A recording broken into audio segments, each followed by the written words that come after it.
And if your old device has a micro SD card installed, that option will appear at the bottom under the title SD card, and you also get the option to transfer any images, videos, music, or documents and files that are saved specifically to your micro SD card. At the very bottom, it says you can find out what data can't be backed up, and if you tap this, you see that some app data can't be backed up due to that particular application's policies. So depending on the application, it may or may not transfer that app data. On the Samsung side, it also tells you that it won't transfer any read-only contacts, and it also won't transfer things from your calendar or Samsung Notes because those are linked to your Samsung account. So when you log back into your Samsung account on your new device, those will automatically be transferred anyway.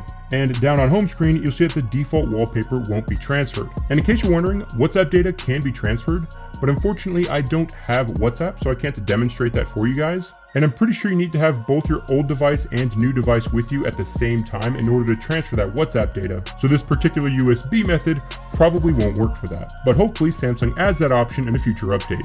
Once you've selected everything you want to transfer, it'll show you how many gigabytes you're transferring and about how long it expects to take to transfer all that data to the USB stick. And in my personal experience, it's usually considerably faster than the estimated time. However, if you notice that the transfer is estimated to take sometime over 2 hours, it would be best to make sure that your device has a full charge, or maybe put it on a wireless charger while the data is transferring.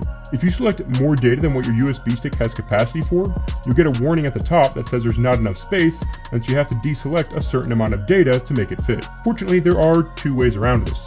The first is to obviously use a USB stick with more storage space, and the second option is to use 2 USB sticks and transfer some of the data to one stick and the rest of the data to the other stick.